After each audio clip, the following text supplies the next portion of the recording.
இயக்குனர் அனில் வி நாகேந்திரன் அவர்கள் இயக்கியுள்ள வீர வணக்கம் என்னும் திரைப்படம் ஆகஸ்ட் 29 தமிழ்நாடு மற்றும் கேரளா ஆகிய இரு மாநிலங்களிலும் திரைக்கு வருகிறது. இயக்குனர் அவர்கள் சொன்னதைப் போல இரு மாநிலங்கள் தொடர்புடைய வரலாற்று நிகழ்வுகளை மையப்படுத்தி எடுக்கப்பெற்ற முதல் தமிழ் திரைப்படம் வீர வணக்கம். பி. கிருஷ்ணபிள்ளை கேரள மாநிலத்தில் கம்யூனிஸ்ட் கட்சி தோன்றுவதற்கு வளர்வதற்கு அடிப்படையாக பணியாற்றியவர். 20 ஆண்டுகளில் கேரளாவில் உழைக்கும் மக்களை அமைப்பாக்கிய பெருமைக்குரியவர். அவருடைய வரலாற்றையும் கம்யூனிஸ்ட் கட்சியின் வரலாற்றையும் சொல்லும் ஒரு திரைப்படமாக இந்த திரைப்படம் இயக்குனர் அனில் வி நாகேந்திரன் அவர்களால் படைக்கப்பட்டு இருக்கிறது.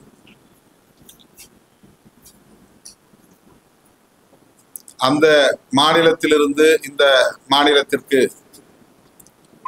வந்து அவர்கள் வாழ்ந்த காலத்தில்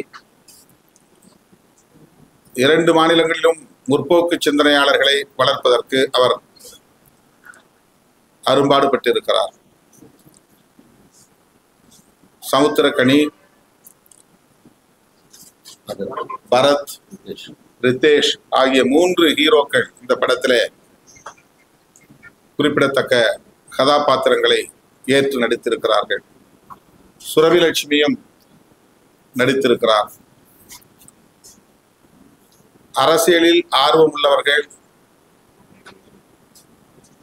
நேர்மையாக மக்களுக்கு பணியாற்ற விரும்புகிறவர்கள், தியாகம் செய்யும் தொண்டுள்ளத்தோடு பணியாற்றக்கூடியவர்கள் கம்யூனிஸ்டுகள் என்பதை இந்த திரைப்படம் உறுதிப்படுத்துகிறது. அதற்கு பி. கிருஷ்ணபிள்ளை அவர்களின் வாழ்க்கை நமக்கு ஒரு சான்றாகவும் சாட்சியமாகவும் இருக்கிறது. இது போன்ற திரைப்படங்கள் இந்த காலகட்டத்தில் தவிர்க்க முடியாத ஒரு தேவையாக இருக்கிறது. பொது வாழ்க்கை என்பது வெறும் அதிகார வேட்டைக்கானதல்ல. அரசியல் என்பது சொகுசான சுகமான வாழ்க்கைக்கானதல்ல. அடித்தட்டிலே உழலக்கூடிய மக்களின் வாழ்வுரிமைகளை மீட்பதற்கும் வாழ்வாதாரங்களை பாதுகாப்பதற்கும் போராட வேண்டும், முழுமையாக அர்ப்பணிக்க வேண்டும், மக்களோடு மக்களாக இருந்து அவர்களை அரசியல் படுத்த வேண்டும், ஆதிக்க சக்திகளையும் அதிகார வர்க்கத்தினரையும் எதிர்த்து துணிந்து களமாட வேண்டும். அதுதான் உண்மையான பொது வாழ்க்கை, அரசியல் தொண்டு.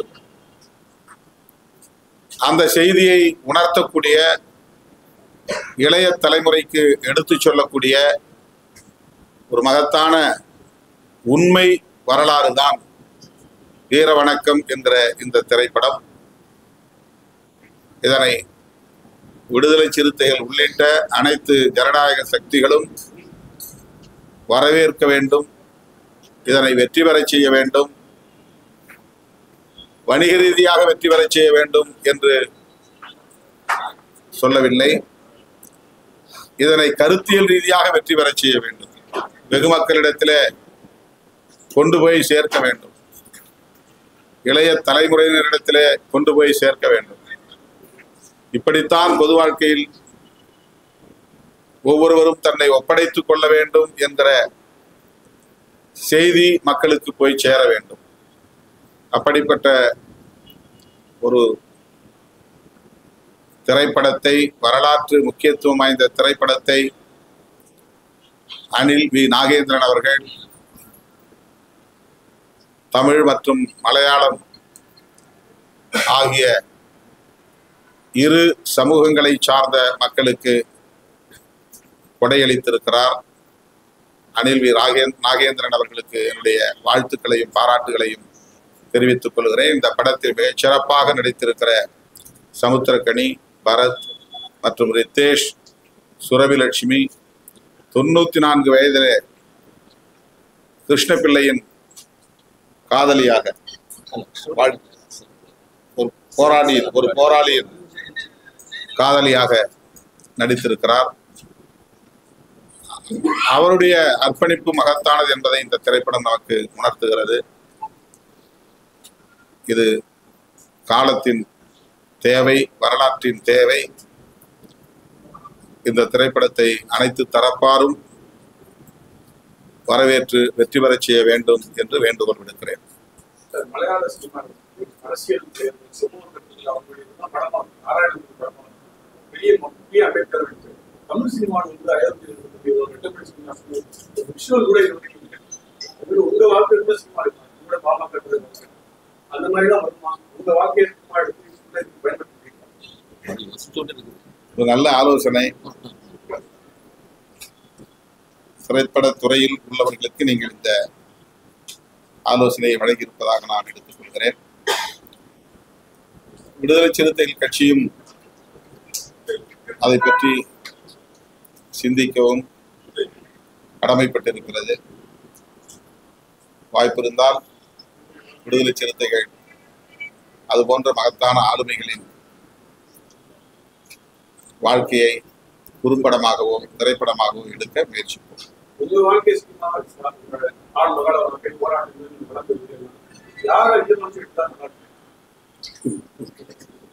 அவர்தான் உயிரோடு இருந்து நாங்களே தான்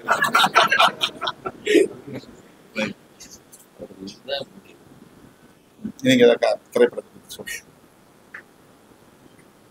இங்க உட்காந்துருக்கலாம்.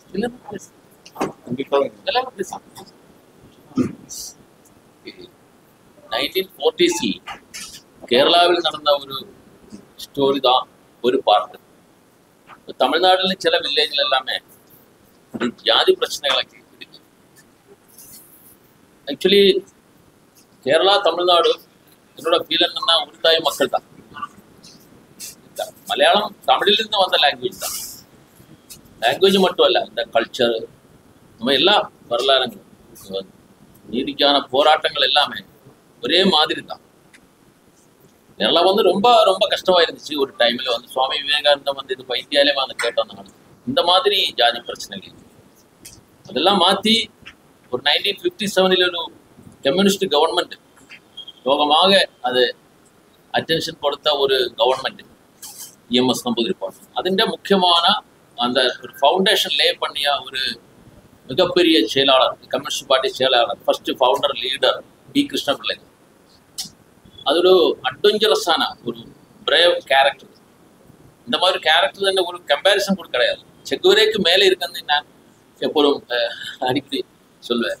இது அந்த மாதிரி 42 இயர்ஸ்ல இருந்து போகும்போது இந்த நிறைய ஜாதி சூப்பர்ஸ்டிஷன்ஸு, ஜாதி பிரச்சனைகள், ஃபியூடலிசம் எல்லாமே மாற்றி ஒரு கம்யூனிஸ்ட் கவர்மெண்ட் கொண்டு வந்தது ஒரு முக்கிய ரோல் அவருக்கு இருக்கு. அவர் தான் அது அந்த கிருஷ்ணபிள்ளையோட ஸ்டோரி. அவரோட பொண்ணு வந்து தமிழ்நாட்டுக்காரி தான். அதுக்கு யாருக்கும் அது தெரியும். அவர் கன்னியாகுமரி ஊர் தான், தங்கம்மா.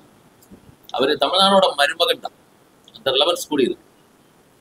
அந்த ஒரு பீரியடில் நடந்த பிரச்சனைகளை காமிச்சு இந்த தமிழ்நாட்டில் இந்த ப்ரெசன்ட் சிச்சுவேஷன்ல இருக்கிற சில ப்ராப்ளம்ஸ், இப்போ நிறைய பிரச்சனைகள் நம்மளோட நியூஸ்ல எல்லாம் பார்த்துக்கிட்டு இருக்குது. ரொம்ப கஷ்டமான நியூஸ்கள் இருக்கு. எதுக்கு இந்த மாணவன் இந்த பெரியாரோட சிந்தனைகள் இருக்கு, நம்ம போக்கு சிந்தனைகள் இருக்கிற ஊர்ல இந்த மாதிரி எப்படி வந்தது நமக்கு ஒரு டவுட் இருக்கு. அதெல்லாம் சேர்த்தா நம்ம எல்லாம் ஒரு தாய் மக்கள் தான். நம்ம சேர்ந்தாதான் கருத்தாம். இந்த முற்போக்கு சிந்தனை தான் நம்ம அடித்தரை. இதெல்லாம் காமிக்குன்னா ஒரு யூனிக் மூவி എന്ന് நினைக்கிறேன். நிறைய வருஷங்கள் எடுத்தாச்சு ഇതിന്റെ റിസർച്ചുக்கு, ഇതിന്റെ റിഹേഴ്സலுக்கு, ഇതിന്റെ லொக்கேஷன் மேக்கிங்னா 6 கிலோமீட்டர் ஸ்பான்டேனியஸ் செட்டு தான், கிராஃபிக்ஸ் கிடையாது. ஃபிலிம் பார்த்தா தெரியும். 26க்கு ப்ரிவியூ வந்து ப்ரெஸ் ஷோ வச்சிருக்கு பிரசாத். உங்களுக்கு பார்க்கும்போது இவரே பார்த்துல சார் அவர் பார்த்ததுக்கு அப்புறம் அவர் ரெஸ்பான்ஸ் தான், அவர் ஆதரவு தான் இந்த ஃபிலிமோட ஒரு முக்கியமான கருத்து, நம்ம சக்தி தான். சமூக நீதி சினிமாவோட முக்கியத்துவத்தை ஆனா சமீபமா வெளியாகிற படங்கள்லாம் பார்த்தீங்கன்னா வன்முறை கடந்து நோக்கி போற மாதிரி, வன்முறைகள் அதிகமா இருந்தால்தான் அந்த படங்களுக்கு வந்து மார்க்கெட் இருக்கு அப்படின்னு ஒரு அரசியல்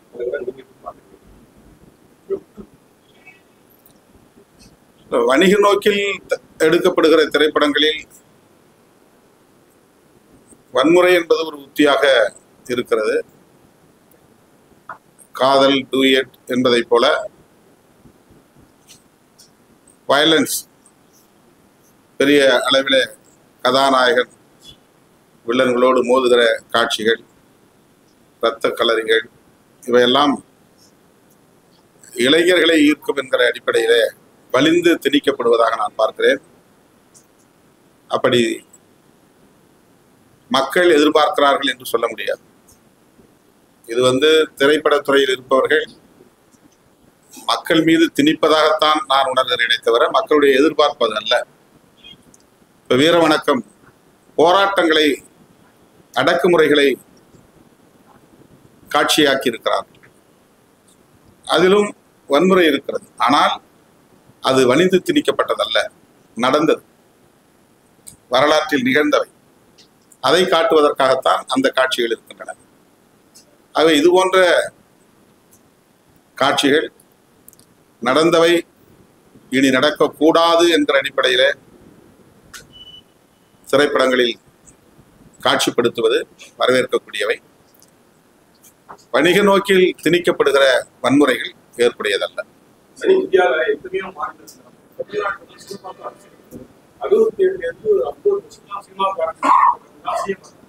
ஒரு 10 வருஷமா தான் சினிமா இல்லாது வருங்காலத்துல சினிமா சினிமா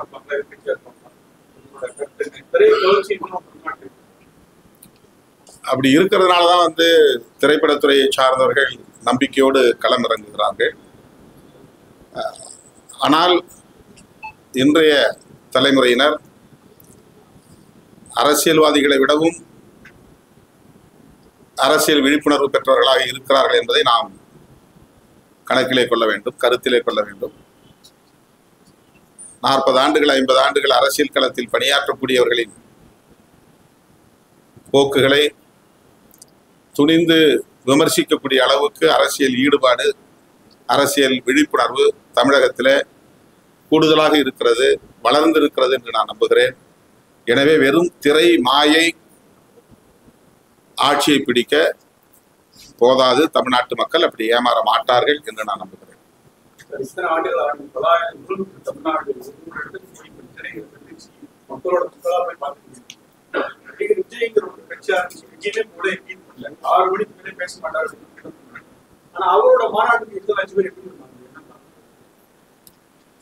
லட்சக்கணக்கிலே மக்கள் திரளுவது என்பது திரைப்படத்தில் புகழ்பெற்ற செல்வாக்கு பெற்ற கதாநாயகர்களுக்கு இயல்பான ஒன்றுதான்.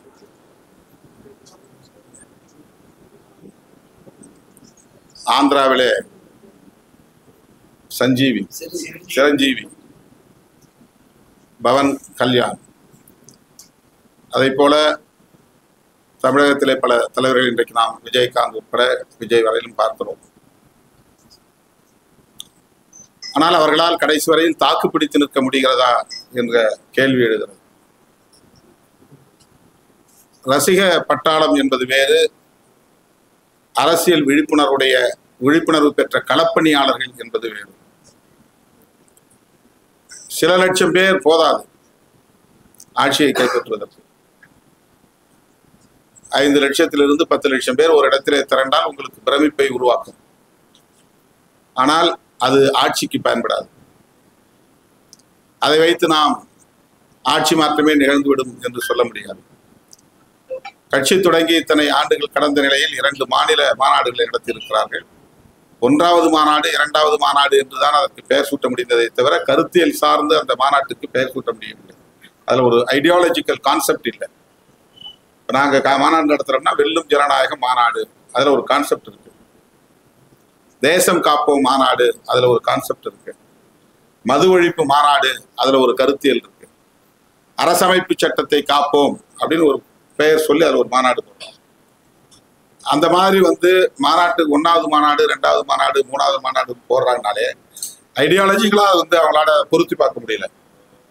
இந்த conference for what purpose, ideological பொருத்தப்பாடுங்கிறது இல்லாத 3 மணி நேரமோ 4 மணி நேரமோ நிகழ்ச்சி நடக்குது. வெறும் கூச்சல், வெற்று சவடால்கள், விஜய் மாநாடு என்றுதான் சொல்ல வேண்டிய நிலை இருக்கிறது. அதுல அதிகபட்சமாக ஆட்சியை கைப்பற்றுவோம் என்கிற ஒரு வேட்கை தெரிகிறது. அதனால் திமுகவை வீழ்த்துவோம் என்கிற வெறுப்பு வெளிப்படுகிறது. மற்றபடி அதுல அரைத்தமாவே அரைத்த புளித்தமாவே அரைக்கிற ஒரு மாநாடாகத்தான் அது முடிந்ததை தவிர, போன மாநாட்டில் சொன்னது ரைட், இந்த மாநாட்டில் அடுத்த ஒரு டெவலப்மெண்ட் இருக்கும், நாங்கள் என்ன செய்ய போறோம் அப்படிங்கிறது. அல்லது இன்னைக்கு நடந்து கொண்டிருக்கிற நடப்பு அரசியல் குறித்து, இன்னைக்கு எஸ்ஐஆர் ஒரு பர்னிங் இஷ்யூ, அதை பற்றி எதுவும் ஒரு பேசல. ஸ்பெஷல் இன்டென்சிவ் ரிவிஷன் பீகார்ல யாத்ரா போயிட்டு இருக்க, நாடு தழுவிய பிரச்சனை, ஒரு செஷனே நடக்கல இந்த பிரச்சனைக்காக. அடுத்து 3 சட்டங்கள் 30 நாள் உள்ள இருந்தா போதும் அவங்க பதவியை பறிச்சிட முடியும்னு ஒரு சட்டம் வந்திருக்கு. அது அது அது தொடர்பாக 3 சட்டங்கள் வந்திருக்கு. இந்த சட்டங்கள் பற்றி அவங்களுடைய நிலைப்பாடு என்ன சொல்லல.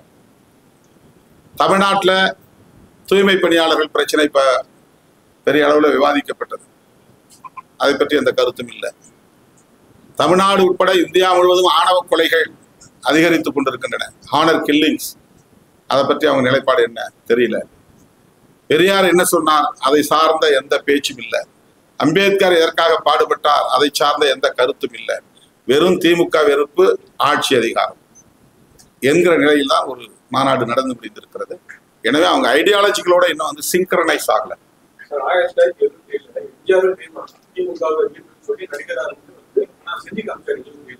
அதே மாதிரி விஜய்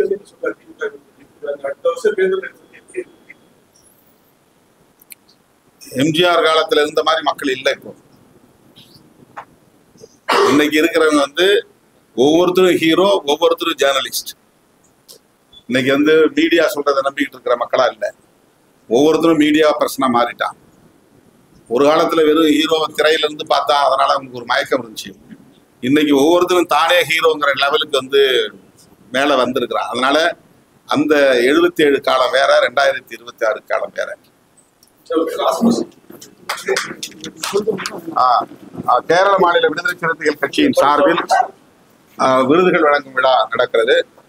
அதை இந்த வாய்ப்பை பயன்படுத்தி ஒரு சின்ன அறிவிப்பு.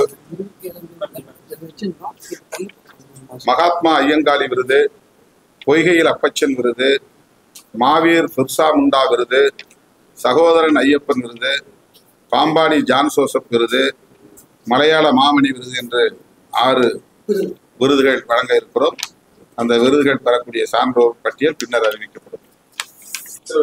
தேதி தமிழ் சினிமால சிறப்பு தோற்றம் நாம இதெல்லாம் பேசி இது விட்டுற போறீங்க, வீர வணக்கத்தை விட்டுற போறீங்க. வீர வணக்கத்துக்கு முக்கியத்துவம் கொடுங்க.